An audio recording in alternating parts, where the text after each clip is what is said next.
The Galactic Conclave convened in its usual splendor, a shimmering cathedral of light and sound orbiting the dying star of Varelli's prime. Beneath its crystalline dome, the ruling elite of a dozen species perched, floated, slithered, or pulsed in their respective seats.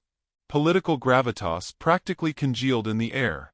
And yet, the mood was, by and large, smug. The Relashi were the first to speak, as was their tradition and vanity. Ambassador Krilvier, her feathers preened into razor-sharp symmetry, clicked her beak with a flourish. It is agreed then. The Earthlings shall be offered conditional observer status.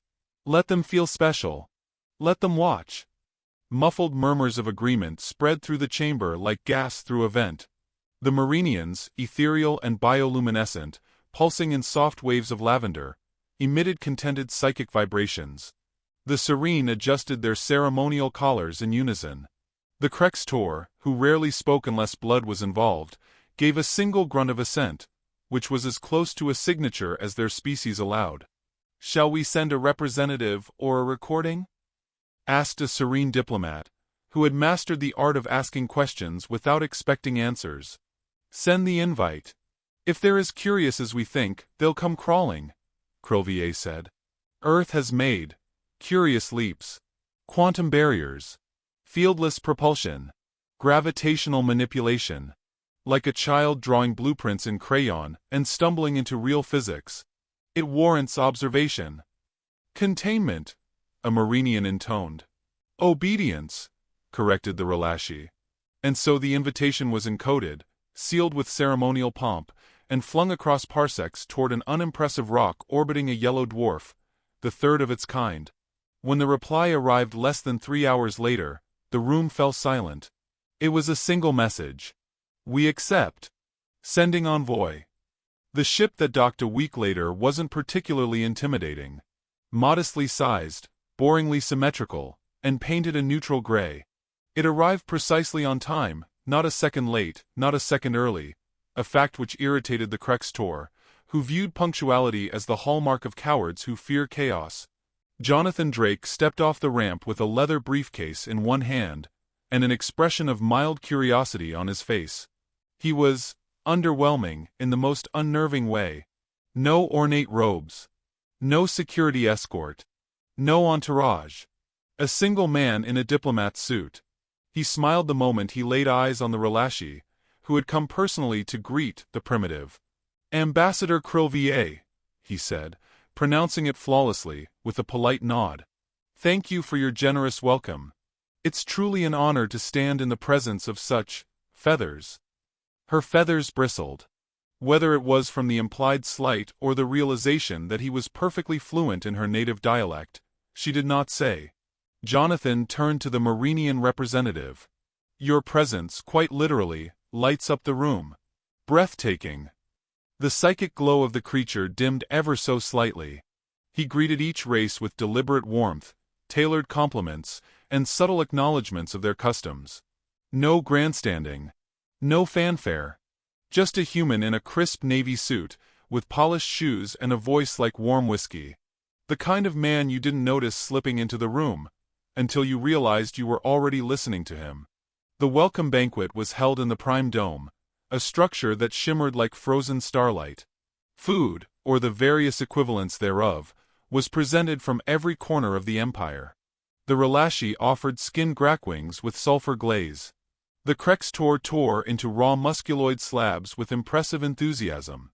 Jonathan merely raised a glass of water and smiled. "Forgive me," he said, "but my diet is tragically limited. Earth biology is dreadfully high maintenance." A few chuckles. The Serene appreciated humility. The Krextor appreciated someone admitting weakness. But Jonathan was watching. Always watching. He commented on Krextor battle rituals with the knowledge of a seasoned veteran. He referenced Serene procedural law with a familiarity that startled their own aides. He asked about Relashi solar lens strategies, a topic restricted to high command. His questions weren't probing. They were surgical. "Curious minds learn quickly," he said when asked how he knew so much. "And Earth has had reason to learn." They thought he was bluffing. After all, humans were new. They barely had off-world colonies. No galactic military. No presence in the trading accords. Barely more than a Tier 3 civilization. Impressive for upstarts, yes, but harmless. Still, there was something about him. A Marinian elder attempted to scan him psychically during dessert. She collapsed halfway through, and had to be gently floated out of the room. Later, she would describe his mind as a void pretending to be a room full of mirrors. Jonathan's expression never changed.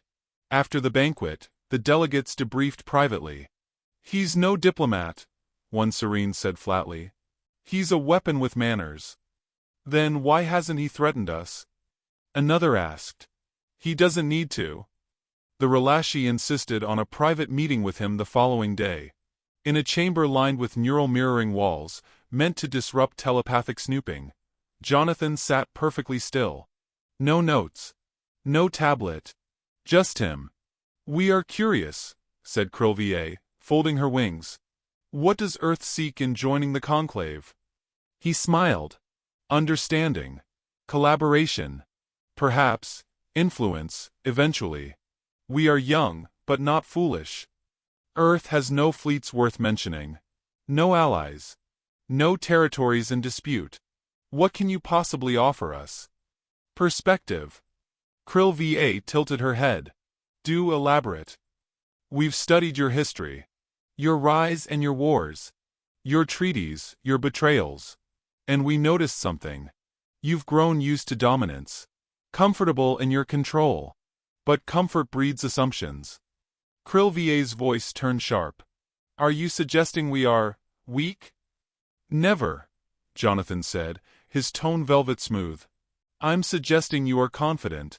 And confidence is deliciously exploitable." The silence was instant and heavy. Even the audio recorders hesitated. The Krextor requested a martial demonstration, suspecting bravado. A traditional challenge. Jonathan agreed. He was given a blade. His opponent, a young Krextor brute, towered over him. The arena was designed to showcase dominance, surrounded by a roaring audience. Jonathan didn't raise the blade. He waited. Let the Krextor charge. At the last moment, he stepped aside with surgical precision, pivoted, and let the creature's own momentum drive him into a retractable spike Jonathan had quietly extended with his heel. A trip mechanism built into the floor, activated with a single touch. He didn't even break a sweat. "I do admire your honor code," he told the stunned Krextor general afterward. "It makes you so readable." Later, in private, he recorded a message to Earth Command. Status update. Phase 1 complete. Local leadership overestimates their superiority. Data gathering successful. Recommend limited escalation to test thresholds. Will proceed with soft destabilization under guise of cultural exchange. He closed the recording, straightened his tie, and practiced his smile in the reflection of the shuttle's inner hull. Not too warm. Not too cold. Just enough charm to keep them disarmed. The next few days unfolded like theater. Delegates invited him to speak, eager to outwit the human. Each left confused, vaguely embarrassed, and somehow more accommodating than before. He played ignorance like a violin. Mispronounced names he'd said perfectly before, feigned confusion at protocol, acted amazed by rudimentary technologies. They bought it all. One Relashi aide said, "He's harmless. If he were dangerous, we'd feel it." To which a Marinian, pale and dimmed, whispered, "You are feeling it. You just don't recognize the shape of it yet." By the 6th day, a pattern emerged. Minor disputes between factions escalated unexpectedly. A trade agreement dissolved after a Serene diplomat leaked sensitive details. Leaked, it turned out, after an innocent-sounding conversation with Jonathan about open communication models. It was subtle. Almost unnoticeable. But the cracks were forming. When asked about the growing tensions, Jonathan offered only a gentle laugh. Misunderstandings are the cornerstone of progress. Every great alliance starts with a little chaos. On the 7th day, he requested an open address before the conclave. A courtesy rarely granted to new species. They allowed it, out of amusement, curiosity, and just a touch of arrogance. He took the podium with the same quiet elegance as always. Behind him, the stars burned softly. Before him, the galaxy's most powerful stared down at the lone human. "Esteemed beings of the conclave," he began. "I come to you as a diplomat, but also as something else. I represent not merely Earth, but the human condition. We are not the strongest, nor the oldest. We have no fleets worth bragging about. And yet, here we are." He paused. Smiled. "Because history favors those who understand the game. And we have studied yours. Religiously." The audience shifted. "You mistook our patience for passivity. Our smiles for submission. But Earth did not grow under conquest. We grew under pressure. We evolved in war, in famine, in fire. And when you offered your hand..." He extended his own hand, mimicking a handshake. "We shook it, while taking notes." He bowed deeply, gracefully. "And now, dear friends, we're just getting started." The silence that followed was not stunned. It was terrified. And Jonathan Drake, Earth's envoy, stepped down from the stage without looking back. The council chamber had grown quieter since Jonathan Drake arrived. Not in a ceremonial way, not with the kind of reverence reserved for tradition, but the hushed, anticipatory silence you find in jungles right before the apex predator makes its move. Jonathan took his place every morning in the same seat, wearing the same immaculate suit. He never adjusted his tie in public, never tapped a pen, never fidgeted. To the untrained eye, he was just still. But to those who watched closely, he was observing everything. The Marinian delegation had stopped sending their elder. The psychic disturbance caused by prolonged exposure to the human envoy had given her seizures. Instead, they now communicated via encoded pulses. Even then, their pulses trembled faintly with dissonance. The Serene had taken to triple verifying every document Jonathan reviewed. In the past week, 2 trade pacts had unraveled, both revised using suggestions casually dropped during diplomatic dinners. Suggestions that, while technically logical, seeded rivalries like mold in a sealed room. He spoke with charm, as always. "Ambassador Troll, your economic reforms are revolutionary. Truly. Just be cautious with resource decentralization. We've seen how that can breed unintended independence." He said this with a smile, sipping tea. That same afternoon, 3 of Troll's satellite colonies filed for autonomous governance. Jonathan apologized for the coincidence. The Relashi were beginning to debate among themselves. Krill VA had invited Jonathan to a private aerial garden, an ancient ritual of bonding, never before extended to an outsider. She believed he could be manipulated. They floated together among bioluminescent vines, sipping a fermented nectar that tingled like static. She began with subtle challenges. "You humans seem eager. It's admirable. Naive, but admirable." Jonathan tilted his head. "We've always believed eagerness is preferable to complacency. One breeds evolution. The other, extinction." "You speak of evolution," she replied. "But your kind has no claws. No fangs. What makes you dangerous?"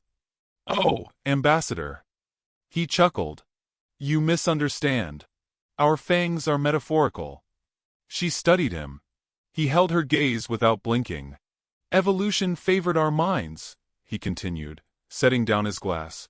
"But make no mistake, we remember predators. We studied them. Improved on them. Built ships while running from things faster than us. We learned to make fire because something in the dark was better at killing. Every kindness we offer is just our version of camouflage." The garden's illumination flickered. Something in the scent turned acidic. Krill VA didn't respond. She didn't need to. By the following morning, the Relashi had filed a motion to limit human access to certain archives. The motion failed, barely, but the ripples it caused suggested more fear than strategy. Meanwhile, the Krex Tor were less subtle. General Brunk initiated a second challenge, furious at Jonathan's previous display. "Combat. No tricks. No terrain. You and me. Bare hands." Jonathan blinked. "General, I assure you my hands are tragically untrained in the noble art of blunt force diplomacy." Brumk roared.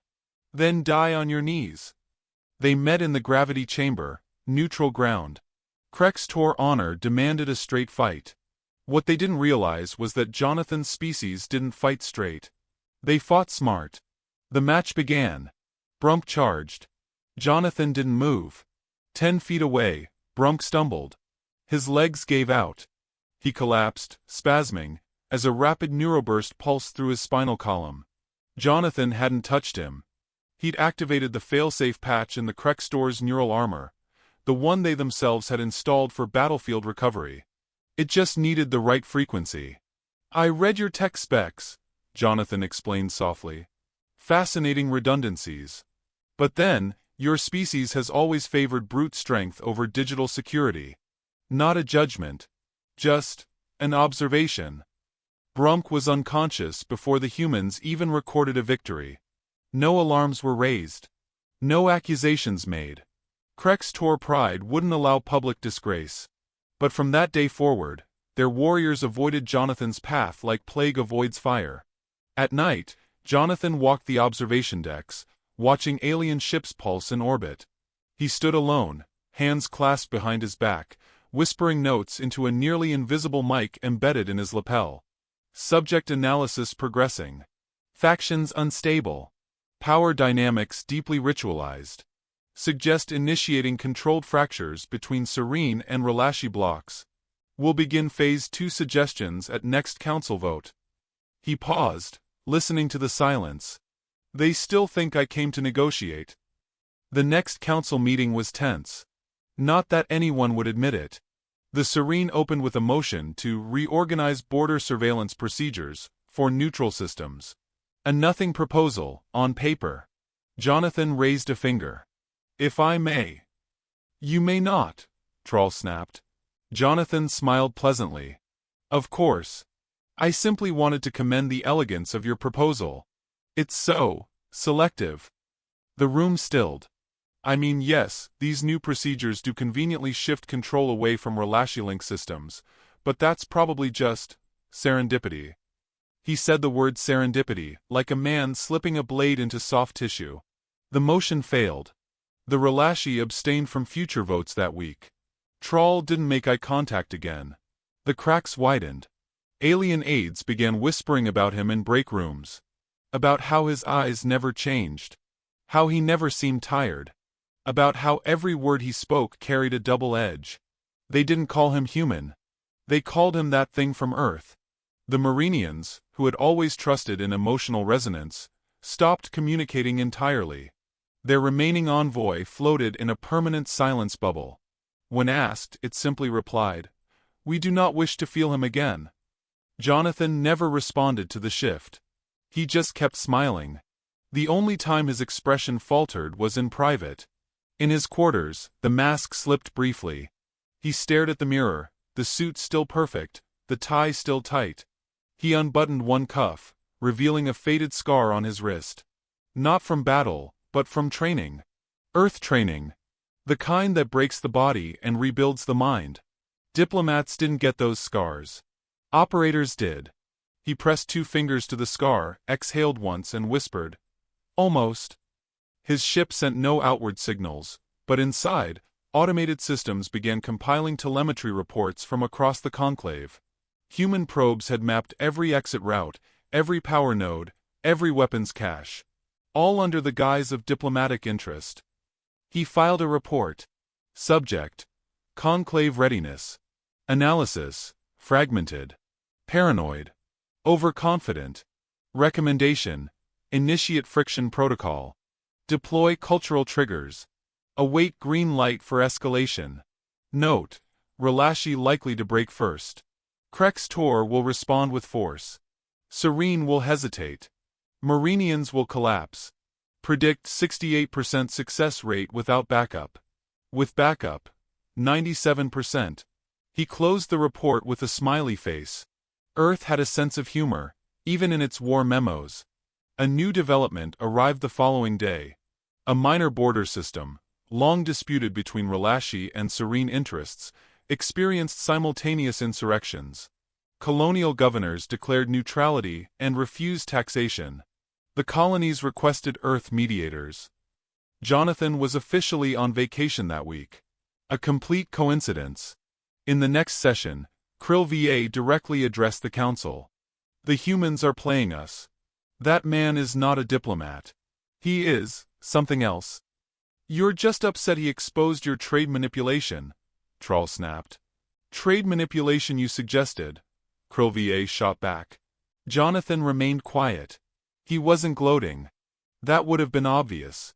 He just let them tear into each other. I propose we limit human access to council briefings until we understand their true purpose here, Krill VA declared. A vote, Troll said, eyes narrowing. Jonathan stood slowly. If I may, I fully support this measure. Transparency is vital. I welcome investigation. I insist on it. His voice was calm, friendly, and laced with challenge. The vote failed. Only the Marinians abstained. Again. After the meeting, Krill VA cornered him in the corridor. What do you want? Jonathan tilted his head. What do you mean? You didn't come for trade. Or allies. Or peace. No, he said simply. Then what? He leaned in. To see if the galaxy still bleeds. She flinched. Back in his quarters, he opened a private channel. No encryption. No passcode. Just a voice activation phrase. Conclave status, ripe. From the darkness, Earth Command answered. Phase 2 authorized. Proceed. Jonathan sat back, exhaled softly, and looked out at the alien stars again. They invited us, he said, almost gently. And now, they'll understand what they've invited in. And with that, the polite monster planned his next smile. Chaos, when properly fermented, did not begin with fire or blood. It began with doubt. A whispered comment. A misplaced smile. A glance that lingered 1 second too long. And Jonathan Drake had, in the span of 3 weeks, become the master vintner of doubt within the conclave. In the circular chamber of the council, the air hung thick with concealed tension. Delegates wore ceremonial poise like poorly fitted masks. Behind them, aides nervously juggled datapads, transmitting instructions already outdated by the time they were delivered. The usual hum of bureaucratic inertia had transformed into something else. Urgent, twitchy, just shy of panic. Jonathan sat in his designated seat, as ever, hands folded, spine straight, eyes placid. He hadn't spoken yet. He didn't need to. He was letting them simmer. Serene Diplomat Troll finally broke the silence, voice measured with diplomatic caution. It has come to our attention that sensitive data from our inner system archives was leaked to the Krex Tor Fleet Command. Relashi Ambassador Krill VA bristled before she even responded. A baseless accusation. Your systems are famously antiquated, Troll. It's not sabotage, it's inevitability. Troll tilted her head. And yet, the inevitable failure conveniently redirected border patrols away from the Meridian Corridor, where Relashi patrols have, mysteriously, tripled. Krex Tor General Brunk snorted, already bored. Humans do not need to destroy us. We will tear ourselves apart in these meetings. Jonathan smiled politely. We humans are quite fond of tearing ourselves apart too, General. We simply call it progress. No one laughed. The word had a particular taste now. He leaned forward slightly, allowing the light to catch just enough of his gaze. If I may offer a suggestion, perhaps it's time to reconsider the structure of shared intelligence. Trust, after all, begins with transparency. Krill VA locked eyes with him, sharp and deliberate. Your people speak of trust, but you offer only riddles and wreckage. Jonathan's smile did not falter. Yes. But they're tidy riddles.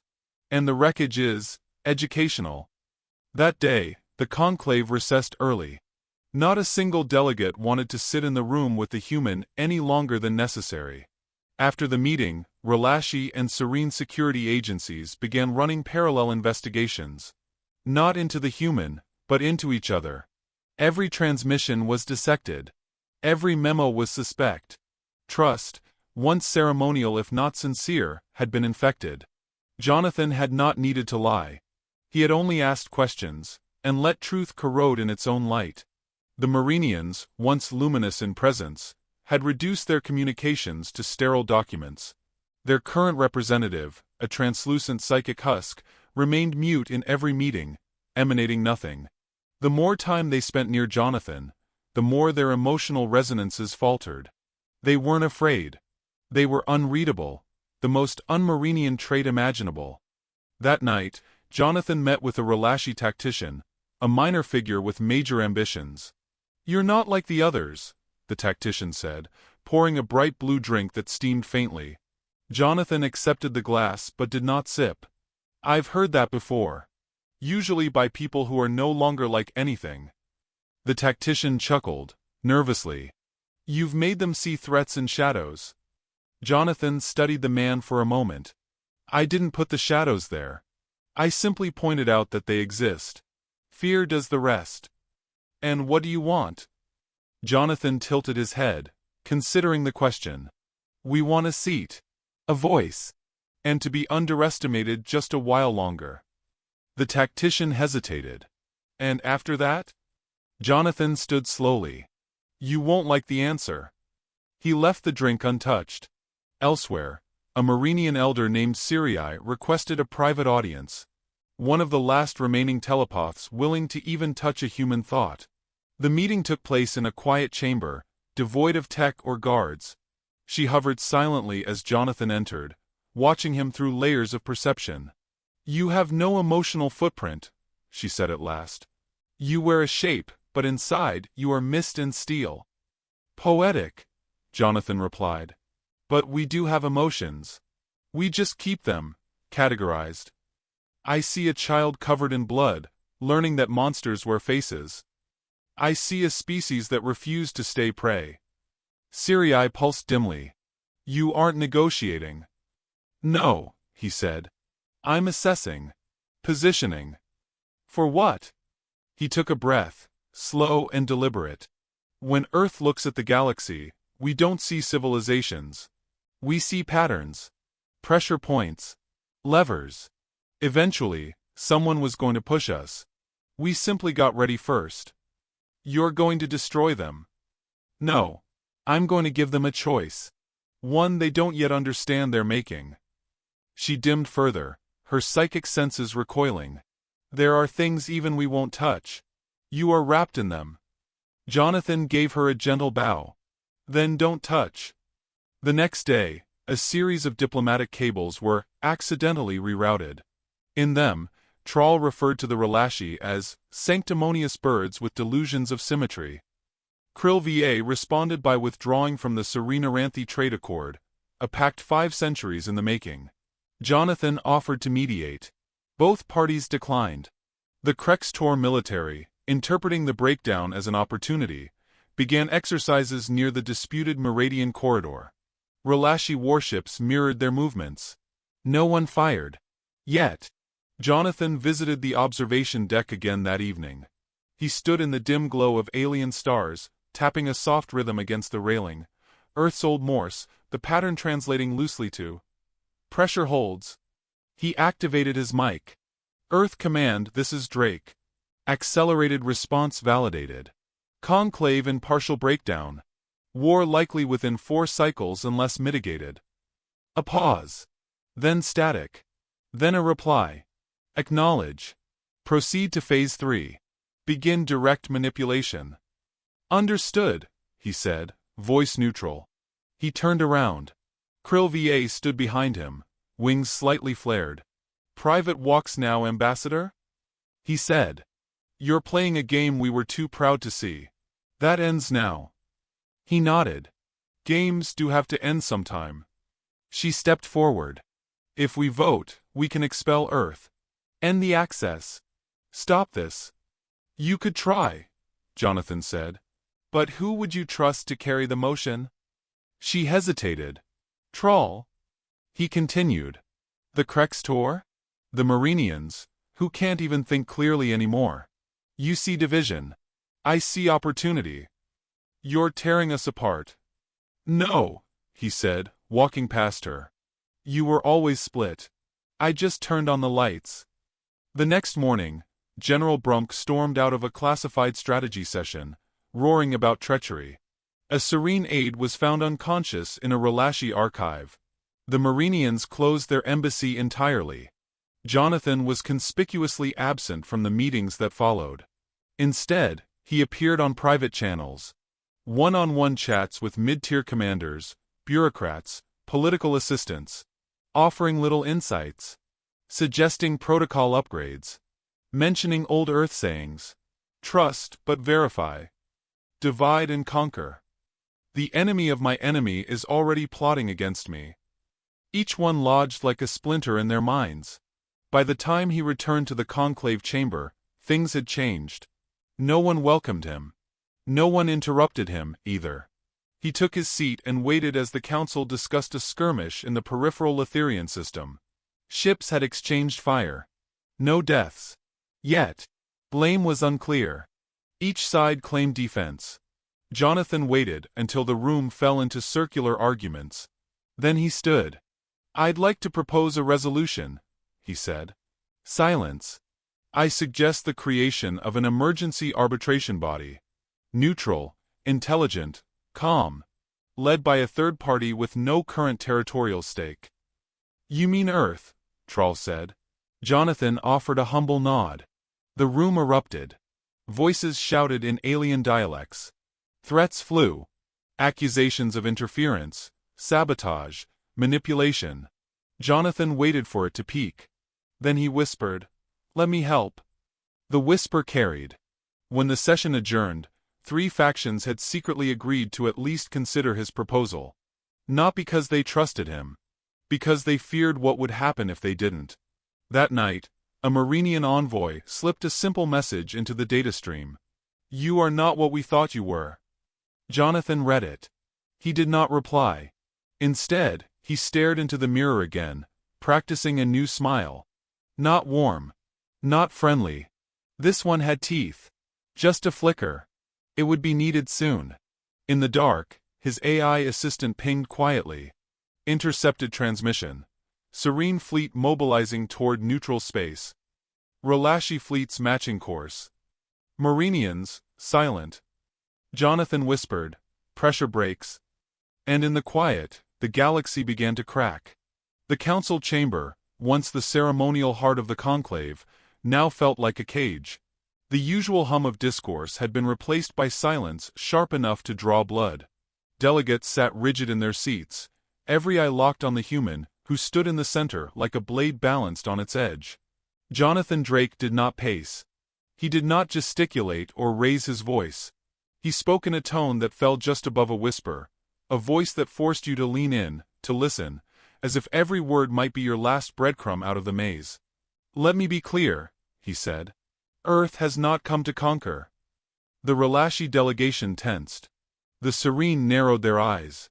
The Marinians, now present only through a hollow proxy shell, pulsed dimly, as if mourning something already lost. The Krextor general cracked his knuckles, not from anger, but anticipation. Jonathan continued. "We came because you invited us. We stayed because you underestimated us. And we will remain, because you no longer have the option to decline." Troll rose from her seat, hands trembling slightly despite her practiced poise. "Are you declaring war?" Jonathan offered her a look of genuine confusion. "On whom? You've already begun fighting each other." A flash of data burst into the holoscreens around the room. Fleet movements, intercepted communiques, internal descent. Serene ships had fired warning shots near Relashi-controlled space. The Krextor had sent their warfleets to observe the escalation. Dozens of systems had declared autonomy in the chaos, requesting human arbitration in resolving long-standing injustices. Jonathan never raised a finger. Krill VA stood. "We trusted your people with knowledge. We allowed access to our archives, our defense protocols." "Yes," Jonathan said gently. "That was very generous of you." The moment snapped. Alarms screamed to life as security systems flared red. The chamber lights flickered. A Serene aide dropped her datapad and sprinted for the exit. Kinetic fields sealed the doors. Brunk barked. "What is this?" Jonathan turned calmly to the Conclave's central AI interface. Execute Directive 9. The room went dark. In every major power node across the Conclave's primary systems, communications, orbital security, resource logistics, Earth's virus activated.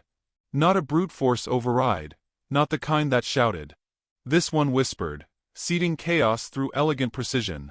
Doors refused to open. Transmissions bounced into dead loops. Targeting systems scrambled friend from foe. In the silence, Jonathan adjusted his cuff. The lights returned. But they were dimmer. Paler. Earth didn't come to negotiate, he said. We came to study the machine. Understand its seams. And when it broke, we were ready to walk in. Krill VA lunged forward, a hidden blade flicking from her sleeve, but Brumk intercepted her. Not to protect Jonathan, but because they'd reached the same conclusion. If the human fell, the machine he'd built might detonate. And no one in that room wanted to die without understanding what had already been done to them. Jonathan's face didn't change. Behind him, a holographic map of the galaxy unfolded, glowing in pale blue. Blinking systems marked with Earth's insignia pulsed rhythmically, each one an autonomous node. Secret colonies. Sleeper agents. Human-backed insurrections. Covert observation stations. Earth had been everywhere. When? Troll asked, voice hollow. Always, Jonathan said. Before you even knew we'd achieved spaceflight. You assumed we were crawling. We were burrowing. A Marinian transmission flared into the room. Not a message, an image. One of their outer colonies, now completely dark. No energy readings. No life signatures. Not destroyed, converted. Repurposed. Jonathan finally showed emotion. Not glee. Not cruelty. Pity. Your empires were built on control. Ours was built on desperation. You evolved under stability. We evolved under siege. You studied treaties. We studied insurgency. Troll shook her head, lips pale. You lied. Jonathan turned to her. No. We waited. We were patient. You invited us to the table, and assumed our politeness meant peace. It meant preparation. At that, Brumk finally stepped forward. Not to confront, but to understand. You cannot hold us all, the Krextor said. Even your plans can't cover every variable. Jonathan nodded in agreement. You're right. There's always chaos. But Earth thrives in chaos. The mistake wasn't in trusting us. The mistake was assuming we were like you. A new feed crackled to life, Earth's planetary broadcast. The screen lit up with a woman seated behind a dark desk, the Earth insignia behind her. Calm, composed, unflinching. This is High Strategist Ilana Rowe of the Terran Command Directorate, the voice said. To the honored delegates of the Galactic Conclave, Earth has observed your conflicts, your politics, your governance. It is deeply flawed, inefficient, and unjust. We no longer seek permission to correct it. Her eyes burned like twin stars. You brought us into the garden. We found the rot. The screen went dark again. No one spoke for several seconds. Jonathan stepped away from the central floor, leaving the space hollow behind him. I recommend minimal resistance. Not because we wish to kill. Because we don't need to. The systems you built were designed for obedience. We've simply redirected them. Troll slumped into her seat. Is there any way to stop this? Jonathan gave a small shrug. Cooperation. Compliance. Offer real reform. Share power. And if we refuse? He looked her in the eye. Then Earth stopped smiling. Silence returned, crushing this time. Not the stillness of diplomacy, but the hush that precedes collapse. Everyone knew what had happened, but none of them knew how far the damage went. Jonathan opened his briefcase. From it, he retrieved a small device, flicked it on, and tossed it onto the central table. It projected a series of treaties, new ones. Already ratified by splinter colonies. Already signed by human-aligned governors. Already adopted by the Marinian subsystems, who, stripped of clarity, had found Earth's logic more bearable than the cacophony of galactic disorder. The device hummed like a predator's purr. You called us backwards. You called us violent. You feared our potential. And then you gave us the keys to your house. He looked around the chamber, every face now either pale with horror or flushed with growing rage. We never needed armies, Jonathan continued. We needed invitations. Krill VA slammed her fist on the table. And now what? You rule us. He shook his head. We audit you. We correct you. And if necessary, we replace you. Brunk snarled. You should have brought war. At least we'd understand that.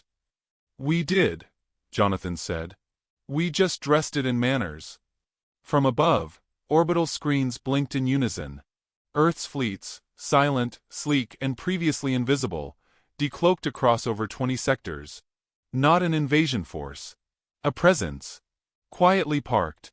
Powered. Waiting. Earth hadn't sent an army. They'd sent an inevitability.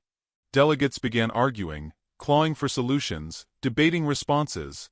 Some wanted negotiation, others retaliation. It didn't matter. Jonathan was already walking away. The door opened for him without command. No alarms. No resistance. No ceremony. He stepped out into the corridor, AI security bypassing itself as he passed. Earth had left no doors unopened. His shuttle was waiting, prepped and hovering silently. Before boarding, he turned and looked back once, taking in the gleaming dome of the conclave.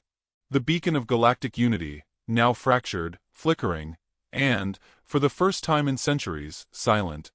Inside, voices shouted. But they were shouting inside a house that already belonged to someone else. The pilot AI greeted him as he stepped inside. Mission complete? Jonathan didn't answer right away. He loosened his tie slightly, leaned back into the seat, and looked at the stars. Not complete, he said softly. Just established. The shuttle slipped into darkness, merging with the void like a ghost. The council behind him dissolved into infighting and paralysis. Systems began aligning with Earth out of pragmatism, not fear. There would be no declaration of war. There wouldn't need to be. The war was already over. And Earth had won it with a handshake. They sent a killer in a diplomat suit. And the galaxy would never trust a smile again.